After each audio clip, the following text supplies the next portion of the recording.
So I got called a conspiracy theorist again this week. You know what my radical conspiracy was? I looked out the window. There was fog. My phone sent me an emergency style alert about it. You know, that buzz. Heart rate went up, threat detected, and the threat was mist, extremely visible mist. I didn't panic. I simply made a comment about it. And apparently that's suspicious now. And that's what this episode's going to be about. Fear is a product. It's the most profitable product on television, and I stopped buying it. Not because I don't care, because I do care. And fear was getting in the way. So let's go. You're listening to Unbound, off script.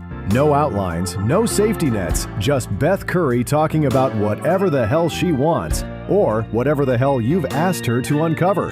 It's unfiltered, it's unpredictable, and it's officially started. Pull up a chair and don't expect her to stop talking anytime soon. She's a total blabbermouth. Take it away, Beth.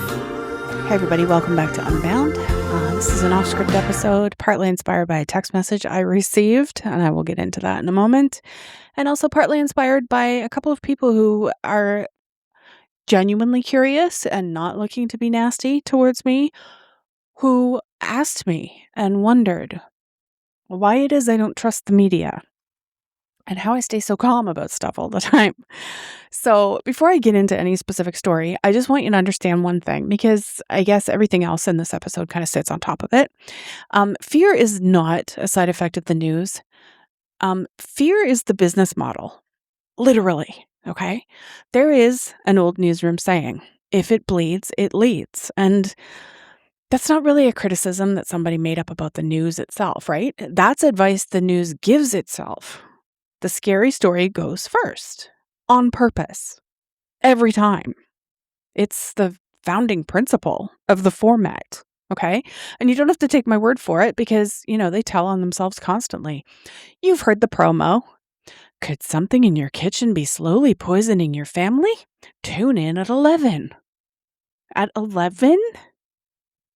Really? Like if something is in my kitchen and right now it's actively poisoning my family, tell me now. Like what kind of psychopath knows my blender's trying to kill me and schedules the reveal around a sitcom? But that's the tell right there, right?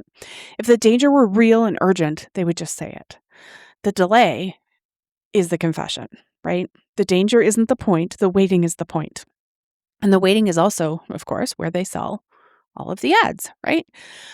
Because that's how the machine works. Well, here's how it works, actually. Your attention is the product, okay? Advertisers are the customer, and fear is the most reliable attention grabber ever discovered because your brain is running threat detection software that's, like 50,000 years old. I've talked about it before. Psychologists call it negativity bias. You notice the threats first, you remember the threats the longest, and you share them the fastest, right? This was fantastic engineering when the threat was a large cat in the tall grass, okay? It is slightly less fantastic when the threat is a chyron, right? So if you don't know what those are, because I just pulled that word out of my ass. It's basically the graphics or the words like kind of at the bottom of the TV screen that are usually unrelated to the current viewing content, right? So that's what that is. I'll probably use that word again because, well, it's fancy and I just literally pulled it out of my ass. Anyway, as I was saying, the news doesn't have to lie to you, and we'll get to this. Sometimes the stuff genuinely isn't true. Mostly it just has to select. So out of everything that happened on planet Earth today, babies born, diseases cured, bridges built, 8 billion people basically having a fine day, it picks the 17 scariest things and arranges them in a row with dramatic music, not so much a window on the world, right? It's more like a haunted house with a weather segment. And I want to, be very specific about the accusation too, because the precision is kind of what separates me from what they say I am, okay? I'm not saying there's a smoky room where villains plan your anxiety. There doesn't need to be at all. Every individual producer just picks the more clickable headline and the more dramatic graphic. the more ominous music sting, because that's what keeps you watching. And keeping you watching is literally their job. Nobody's evil here. Well, I mean, some people may be, but for the most part, nobody's really evil in this machine. The machine just learns, right? And it leans toward fear the way that water leans downhill, and it's been leaning my whole life, right? So when I say I'm not afraid of what the TV tells me to be afraid of, I'm not saying nothing bad exists, okay? I'm saying I've noticed that the TV has a financial incentive to keep me scared, and I've decided to stop kind of paying my nervous system into their revenue model. That's it. Like that's it, okay? I want to do, a brief history of the things that were going to kill me. I've done an episode on this before, about growing up in the 80s, being like, I was born in 75. So, I was a child through the 80s. Going to do a little bit of a memorial service here because I've been alive long enough to survive, I guess, a truly impressive number of apocalypses. And I think they deserve to be remembered. So let us bow our heads for the killer bees. Okay. So in the 90s, Africanized killer bees were coming for us all. There were TV movies, plural, about the bees. Okay. I spent a portion of my younger years scanning the sky. The bees, as far as I can tell, mostly did not show up. And when they did, they were just bees. Okay. Another big one kind of landed a little more into my adult life, Y2K. Every computer on Earth was going to fail at midnight, and planes were going to fall out of the sky, and society would collapse because of a calendar formatting issue. People bought generators, and people bought bunkers, and midnight came, and the clock said 2000. And the most dangerous thing that happened on New Year's was probably the champagne. I don't know. Shark summer was another one. Summer of 2001, the news decided it was the summer of the shark, wall-to-wall shark attack coverage. You'd have thought the sharks had basically unionized and declared war or something. Shark attacks that year statistically ordinary, actually slightly down apparently from the year before, according to my research. It was just a slow news summer, and sharks test well with audiences. Another one, razor blades and the Halloween candy. Generations of children had their fun-sized Snickers inspected like airport contraband over a danger that basically never happened. It was more people who just thought it, like getting into mischief, right? Like trying to copycat something that supposedly happened. Researchers have gone looking for the epidemic of strangers poisoning random trick-or-treaters and essentially came back empty-handed. Okay, it's just a legend, guys. And again, copycats. And this was the legend that ruined decades of perfectly good candy eating time, I've got to say. And my personal favorite, maybe because it's a little more recent and happening during a pandemic, it's the reigning champion, the undisputed title holder, of course, murder hornets. Do you remember those? Do you remember them? For like 6 weeks in 2020, murder hornets were the biggest story in America. Like even during COVID being the biggest story in America. Murder hornets. The name alone, chef's kiss, right? Terrifying, unforgettable. And then, well, nothing. They just left the news. Like, did we defeat the murder hornets? Did we negotiate? Nobody knows. There was no closure. No anchor ever came back on and said, update, the hornets are fine. You may resume your life. They needed you scared that week. And the next week, they needed you scared of something else, right? That's the pattern. Okay. And once you see it, you can't really unsee it. There's a scary name. There's a wave of coverage. There's a spike in your heart rate and then silence. There's no follow-up. There's no correction. There's no, hey, remember that thing? It was fine. Because the follow-up doesn't rate, right? Fear has a launch date, but never like a retraction party, right? So when people ask why I'm skeptical, this is why. It's not paranoia. It's pattern recognition. My skepticism has receipts, right? I've been promised so many apocalypses, and not one of them has had the courtesy to show up at all. Okay. So speaking of COVID, I want to talk about illness coverage because this is where people really clutch their pearls when I say I'm not afraid. So I'm going to do it carefully, because, and then not that carefully, whatever. Every few months, there's a disease of the week. Okay. Said disease has a scary name. It has a red map. It has a number climbing in the corner of the screen like a scoreboard. Breathless coverage. Experts looking grave. And the language is always identical. Cases are surging. Officials are scrambling. Hospitals are bracing. Everything in disease coverage is surging, scrambling, or bracing. Okay? Nobody in a news studio has ever calmly monitored anything in their entire career. Here's the trick inside the trick. The numbers are almost always raw counts with zero context. Okay? 400 cases of what? Out of how many people? Compared to a normal year. Is that a lot for a country of hundreds of millions? Is 400 a crisis or a rounding error?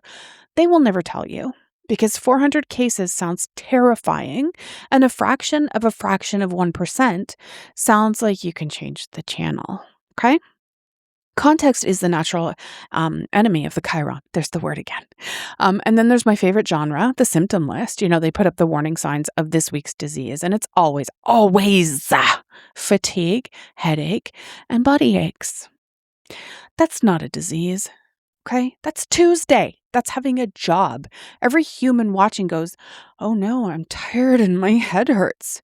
Yes, Susan, because you have 3 kids and you slept 5 hours, not because you've contracted the scary thing. Okay? But now Susan's up at 2 a.m. typing her symptoms into a search bar, and the search results are also fear optimized, and the wheel spins on. Okay? Now here's the careful part, and I mean every word. Put this in the clip. People getting sick is real, okay? When someone's genuinely ill, that matters. And I take it seriously. That's not what I'm arguing about here, okay? It's not what I'm arguing with. I'm not up here telling you nobody ever gets sick. What I'm arguing with is the packaging, okay? How illness now suddenly gets televised. Because notice what happens to the disease of the week, right? Same life cycle as the murder hornets. Massive launch, terrifying graphics, countdown clock energy, and then it just quietly exits the news cycle. There's no finale. There's no good news, everyone. That fizzled, right? The story either turned out manageable or overblown or just less interesting than the next scary thing. And the correction never gets the primetime slot and the whole panic got, right? The fear airs at 8, but the all clear runs at 3 a.m. if it runs at all, right? And some of it, let's be honest, some of it just wasn't true at the level it was sold. Okay? Not the germ. The forecast, this could be the big one framing that kind of gets stapled into every single outbreak because this is probably a regional situation that professionals will handle. Doesn't keep anybody through the commercial break, right?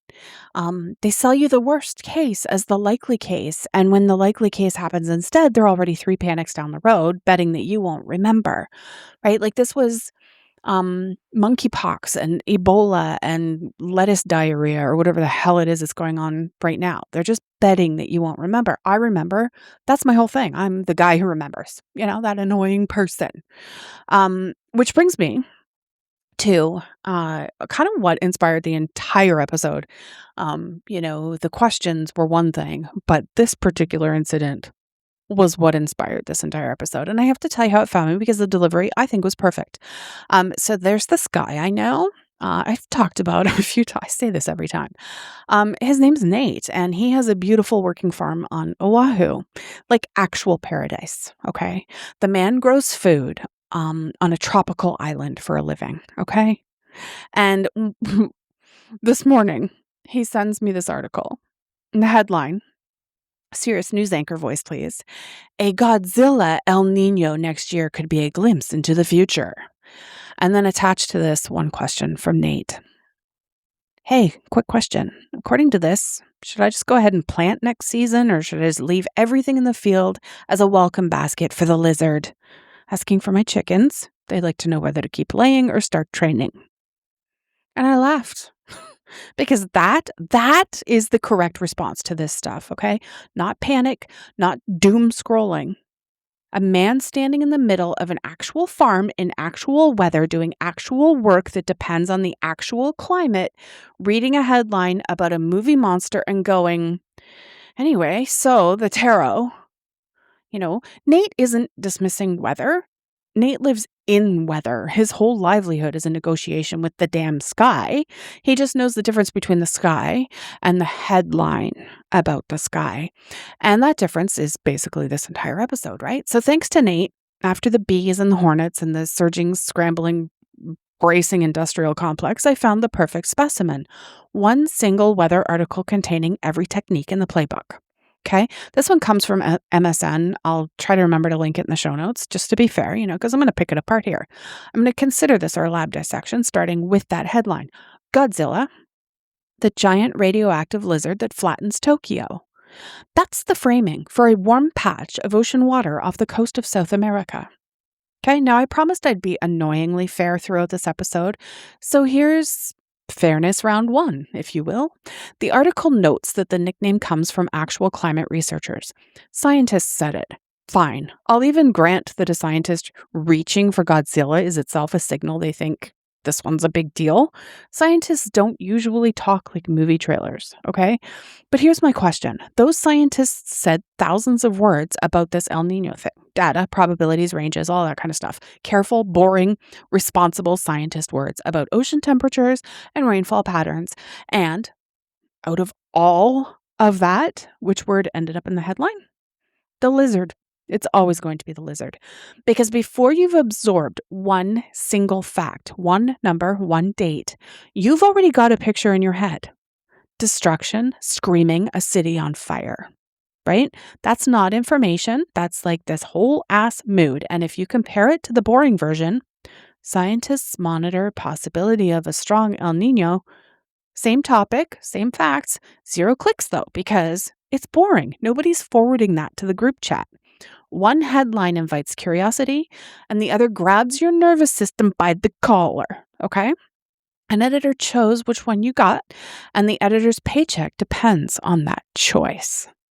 By the way, this isn't even the lizard's first press tour. Last time they rolled out a Godzilla El Niño back in 2015, an actual weather official told reporters, quote, "The problem isn't just Godzilla. We also have King Kong to worry about." He meant snowfall in Siberia. Sir, we are discussing ocean temperatures, and you've assembled an entire monster movie crossover event. People at the time were literally like they were writing. Is anyone else tired of this metaphor? The metaphor didn't care, right? It rates, so that's all that really matters. Now, inside the same article is my favorite rhetorical move, in all of media.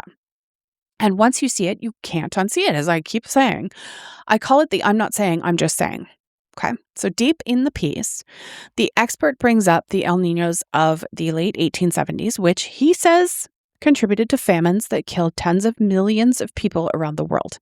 Tens of millions. And then immediately he says, I don't want to suggest that this El Niño is capable of producing that kind of suffering. My brother in Christ, you just did. You just suggested it, buddy. That's what suggesting is. You cannot deposit tens of millions of famine deaths directly into my brain and then hand me a receipt that says no purchase was made, right? And it happens again 2 sentences later. He forecasts possible bread riots and political protests and civil unrest, perhaps in multiple parts of the world. And then he says, I'm not saying that's inevitable. This is the rhetorical equivalent of no offense, but the disclaimer doesn't remove the image, right? The image is the whole friggin' point. Your brain does not file this under carefully hedged historical comparison with appropriate epistemic humility, right? Your brain files it under famine, riots, soon. And that's it. And watch the hedge words too, do their little dance through the whole article. Could, might, potentially, perhaps, may. Here's the thing about those. Individually, every one of those words is correct and responsible. Forecasting is uncertain. A scientist who says will about next year's weather is lying to you. I respect the hedge words, okay? But stack enough hedge words around enough catastrophes, and something kind of sneaky happens. The hedges evaporate, and the catastrophes stay. So you don't walk away with a range of possible outcomes. You walk away with a vague, full-body sense that something bad is coming. It's like me telling you there could potentially, maybe possibly be a spider in your bed. Grammatically, I've committed to nothing, but emotionally, you're checking your sheets tonight, right? You're checking them twice. Santa's list, everyone. The article even has the expert declare, when asked whether next year will test how well we handle climate disruption, I think it's going to be a test on that score, which we will fail. Flat. He declared this, we will fail. The forecast comes with an emotional forecast attached now, okay? Cloudy with a chance of doom. And notice the asymmetry as well. The uncertainty words guard every fact, but the despair gets to speak in complete sentences. And then there's the second half of the headline, a glimpse into the future. The article's whole thesis is that next year won't just be a hot year, it will be a preview of everyday life a decade from now. So notice what happened. We're not talking about a weather pattern anymore. We're talking about the future, your future, humanity's future, one recurring ocean cycle, a thing that happens every 3 to 7 years and has been studied for decades, pretty much just got promoted to prophecy, okay? This is called framing, and it's the difference between two sentences. Here's what this weather pattern may do. That's reporting. This weather pattern is a preview where humanity is headed. That's storytelling. And look, maybe the storyteller turns out to be right. I'm not saying narratives are forbidden. I'm saying you should notice the exact moment an article stops describing an event and starts narrating your entire destiny. Because your emotional response to a weather event and your emotional response to the fate of civilization are wildly different. And the article swapped one in for the other without asking you. It's an upgrade that you didn't order, right? You clicked on weather and you got assigned doom. And this move is everywhere once you see it. A crime story becomes what it says about America. And a bad flu season becomes the new normal. And one robot demo becomes the end of work. Like single event, right? And then this like cosmic narrative, but no receipt. The event is just the trailer and the fear is the feature film. And the feature film is always about the end of the world because the end of the world has incredible ratings, right? So here's a little test that you can run on any scary broadcast anytime for free, okay? I call it the commercial break test. Next time an anchor looks into the camera with grave end-of-days concern and tells you civilization is hanging by a thread, wait 90 seconds because you know exactly what's coming. Experts warn it may only be a matter of time. We'll be right back. Grandma's oats now with more fiber. I'm sorry, what? Are we in danger or are we regular? You can't hand me the apocalypse and then pivot to breakfast cereal, okay? Like the tonal whiplash should be studied by scientists. I think 1 second it's the Book of Revelation and the next it's a golden retriever catching a frisbee in slow motion because a family switched car insurance. Like, really? And I'm not just doing a cheap joke here, although it is a cheap joke and I'm keeping it, because the commercial break accidentally reveals the entire game, okay? So think it through. Like, seriously, think it through. If the people producing the broadcast, that particular broadcast, genuinely believed you were watching a 5-alarm emergency about the survival of organized society, would they pause it for oats? When the actual emergency broadcast system activates, the real one, scary tone, does it stop for a word from our sponsors? No, it does not, because a real emergency has no ad inventory. The tornado siren is not brought to you by anybody. The doom pauses for oats because the doom was never the mission. The doom is the opener, right? It's the thing that keeps your hand off the remote until the ads run because your fear is the product. The advertisers are the customers and the commercial break is where the whole haunted house cashes out, right? The apocalypse, as it turns out, has excellent ad rates, I guess. The end of the world will return after these messages. Like, run the test yourself, okay? Once you hear the jingle land right after the doom, you will never absorb the doom the same way again. Now, another part of the article that genuinely gets me, not the funny part, the part that makes my case better than I ever could, because buried in the exact same article, same expert, same interview, is some of the best news you will ever read. And I mean, it is buried, okay? Way down at the bottom. I say this is the hope in the basement. After the famines and the riots and the we will fail, the same expert says, and I'm summarizing his own points, Solar power is now the cheapest electricity in history. Batteries got so cheap, they solved renewable energy's biggest problem. Over 90% of the new energy capacity built in America last year was green, 9-1 over fossil fuels, and that happened under a government actively trying to stop it. Parts of Australia literally guarantee citizens free electricity for a few hours a day now. Free! And air pollution, which he says kills more people every year than almost anything else on Earth, is past its peak and coming down. Hello, that is an incredible story. Like, clean energy is winning the race so decisively that hostile governments can't slow it down. And one of humanity's biggest killers is in decline. That, to me, is a front page, lead story, break into programming story. And where does it live? In the basement of this article, below the famine and below the riots and below Godzilla. It's the same facts, but like they've reordered everything, right? A completely different article, flip the structure, and the headline writes itself, right? The green transition is crushing it. Also, heads up, a strong El Niño is coming. Here's how to prepare. This is informative, it's motivating, it's actionable, but hope doesn't spike your heart rate, right? So hope goes in the basement, and Godzilla gets the damn marquee, of course. And the truly incredible part, the article's own introduction admits it. It says something like, yes, it gets dark, but stick around. You know, it ends with the most convincing case for hope I've heard in a while. They know exactly where they put the hope. They put it at the end on purpose. You know, the way, I don't know, a casino puts the exit behind all the slot machines. You have to walk through the entire doom to earn your little scoop of optimism.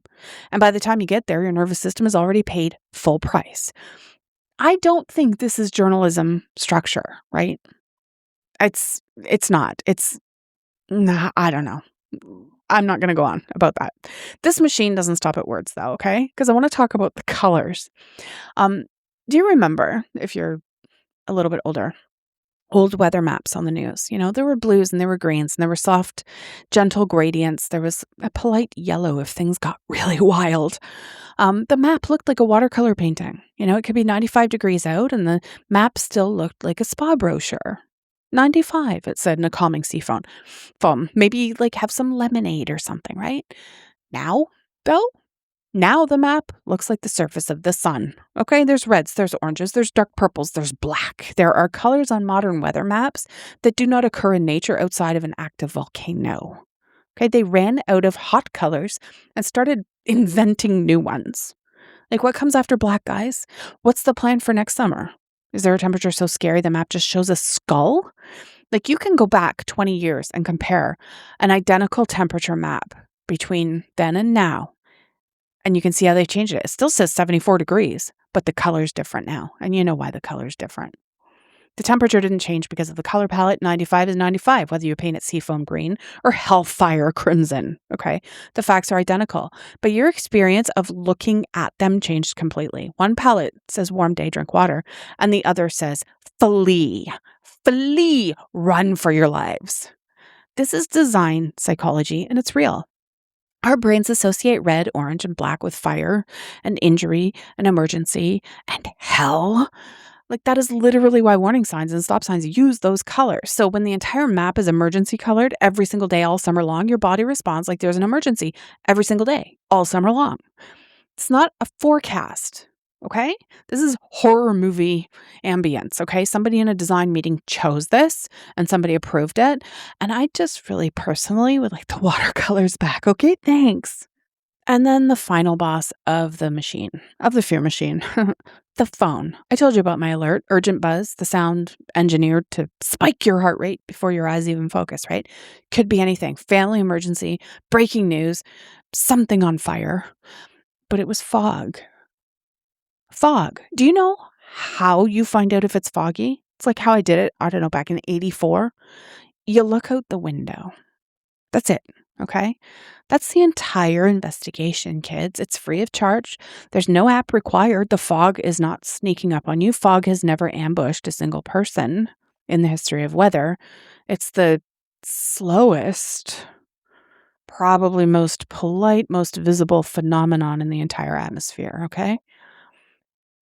fog announces itself. Fog is an announcement, okay? And look, fairness around 3 here. Some alerts are genuinely useful. Tornado, yes, absolutely. Wake me up. I love that alert, okay? Flash flood, tell me twice. But we now get phone alerts for fog, wind, light rain, frost, mild heat, and air that is slightly less than perfect. And here's the problem. Every single one of them hits your nervous system the exact same way, okay? The buzz doesn't come in severity levels. The sound goes off and your body says, threat, before your eyes say, oh, drizzle. I mean, again, look out the window. Psychologists and common sense people have a word for what this does over time. It's hypervigilance, right? Your brain settles into a low constant hum of alert because it keeps receiving signals that something important is happening. Tiny stress payments all day, every day, withdrawn from your nervous system for things you could resolve by turning your head toward a window. And if you multiply that by every app and every Chiron, every push notification, every breaking banner stretched over non-breaking news. And, then we kind of all sit around wondering why everyone's anxious. We're not anxious because the world got that much scarier, guys. We're anxious because we volunteered to carry a small fear delivery device in our pockets and gave it permission to buzz. Now, I'm not anxious about the fog. I looked at the fog. The fog and I are absolutely at peace, like 100%. But apparently that's a personality flaw. Okay, so this next part is pure personal opinion, and I'm labeling it as such, which you'll notice is more labeling than the news gives you, but it's worth sitting with if you've never considered it, okay? Because once you do, as I've said, you can't unconsider it. So think about how we sort everything on a screen, right? Movies, fiction. We all agree. Nobody walks out of a monster movie checking the harbor. Based on a true story. We know that means loosely inspired by something that happened, plus explosions. Documentaries, we call those true, although even a documentary is somebody choosing the shots and the music and the interviews and everything kind of left on the cutting room floor, right? Every screen product gets a label, and we adjust our belief accordingly. And then there's the news. The news arrives with no label at all, and somehow that's the one we decided is 100% straight into the brain, no questions asked, fact. So think about how weird that is, right? It comes off the same screen and it's made in the same industry. It has lighting designers and makeup artists and music stings and writers and producers and a desk that cost more than your car. It is a production, wall to wall. And it's the only production we watch with our skepticism fully switched off, right? The movie says this is pretend and we believe it, but the news says nothing and we believe everything. Now, I already made this case, so I'll just point back at it. Producing something doesn't make it false, okay? But production is choices. Which story leads, which word makes the headline, which color the map is, which expert gets airtime, and choices have incentives, right? And we spent 10 segments on what those incentives are, which brings me to my dad. So when I was a kid, my dad looked at me one day and he said, look at the word television. Sure, you can break it down the boring way, but try it like this. Tell a vision. Tell a vision. Tell a vision. Somebody's vision told to you. Now, is that the actual etymology? No. It's Greek. Tele means far. I know. Put down your keyboards. This is not linguistics class, whatever. My dad wasn't teaching me Greek. My dad was teaching me something way more valuable, I think, in hindsight. To look twice at a thing everybody else looks at once, okay? That box isn't a window you look through. It's a screen somebody paints on, okay? It doesn't show you the world. It tells you a vision of the world. Somebody's vision, selected and framed and colored and scored. And it's your job to remember that there is a somebody behind it. So that one little wordplay turned me into a question asker, right? And what I've learned about being a question asker, people do not like it. I ask questions and I get called names. Conspiracy theorist, contrarian, one of those. People stop taking you seriously the moment you say, hold on. Who benefits from me believing this? Which is genuinely wild to me because that used to be considered the smart question, right? The question used to be called critical thinking. like we used to teach it in schools. Science itself is just organized question asking with better funding. Every single thing we know because somebody refused to stop asking questions. So when did it become a crime? Like seriously, when did, I'd like to think about this before I'm terrified of it, become some sort of a flaw in your character? And when did keeping an open mind about what we're being spoon-fed get reclassified as a threat? And when did we lose the nuance? Because that's the part that really gets me. This one really chaps my ass. Somewhere along the way, everything like became a 2-button system, okay? If you're not for this, you're obviously for that. Or if you question the packaging, you must deny the product. Or if you're not terrified, you must not care. There's no middle anymore. And I think the middle is where all the true stuff lives, right? The middle is where you can say El Niño is real and the headline is manipulative. Or doctors are good and disease coverage is monetized. Or I care about the planet and I'm not scared of the fog. Every honest position I hold is an and the machine only sells the ors, right? And honestly, I think that's not an accident either. A person in the middle, a calm, curious, asking questions, is a terrible customer. Right? You can't sell them panic because they'll ask for the data. You can't sell them a side because they'll ask about the other one. The 2-button system isn't there because the world has 2 buttons. It's there because 2 buttons are easier to sell, right? So I will keep asking the questions. Thank you very much, Milk. Call me whatever you want. My dad gave me the decoder ring well over 40 years ago, and I'm not giving it back. Now, again, though, the responsible hat, and it's not tinfoil, because I know exactly how clips travel, and I'm not giving anyone the satisfaction here. El Niño is real. It's a natural ocean cycle that's been happening forever and studied for decades, okay? People get sick. That's real, and it matters. Scientists doing careful work are real, and honestly, most of them hate the Godzilla headlines as much as I do. They say 1,000 careful words and get reduced to a lizard. It's awful. Weather can be genuinely dangerous sometimes, for sure. I've experienced it. A 4 tornado when I was 9. Taking sensible care of yourself is just being a functioning adult. And none of that is what this episode argues with. And anyone who says otherwise didn't listen to the episode. What I argue with, though, is the packaging. Because in every one of these stories, there are 2 completely separate things, okay? One, there's the phenomenon. Real, natural, measurable, worth understanding, okay? 2 is the packaging. The Godzilla headline, the famine flashback with the I'm not saying disclaimer. The surging, scrambling, bracing, the doom on the marquee and the hope in the basement, right? The lava maps, the fog alerts, the murder hornets who were never heard from again. You can take the first thing seriously and roll your eyes at the second. In fact, and this is the hill I will absolutely die on, you take the first thing more seriously when you're not being emotionally carpet bombed by the second, okay? Fear is exhausting, and exhausted people don't think clearly, and they don't plan well, and they don't build anything. Right? Calm people do. Even the expert in that article says the actual answer isn't panic. It's building things, panels and batteries and better systems. And you know who builds things? Not the people who are doom scrolling under a weighted blanket at 2:00 in the morning with their heart rate 110 over a fog notification. Okay? Caring and fearing are not the same thing. They've just kind of been marketed as the same thing because one of them keeps you watching and the other one lets you go outside. So here's what I want you to walk away with today. 2 questions. This whole toolkit, okay? Every article, every alert, every chyron, every map that looks like Mordor, ask. 1, is the information factually supported? 2, how is the presentation trying to make me feel? Different questions, different answers. The entire trick of modern media is getting you to collapse them into just one, right? To let the feeling stand in for fact. Because the facts can be solid and the packaging can be manipulative, right? Usually both are true at once. And I don't know, sometimes killer bees and razor blades at Halloween and hornet-related murders, the facts weren't even solid and the packaging did all the work by itself, right? My little weather article proved the whole case on a single page. The scariest possible framing up top and the best news of the decade hiding at the bottom like it was grounded. Most people were so fully panicked before they even got there that they just closed the article and didn't want to finish reading it.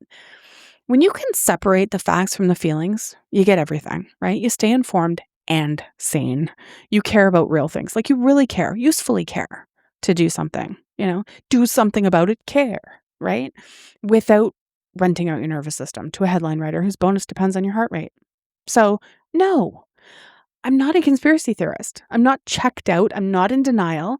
I'm a question asker, raised by a man who taught me that the television tells a vision.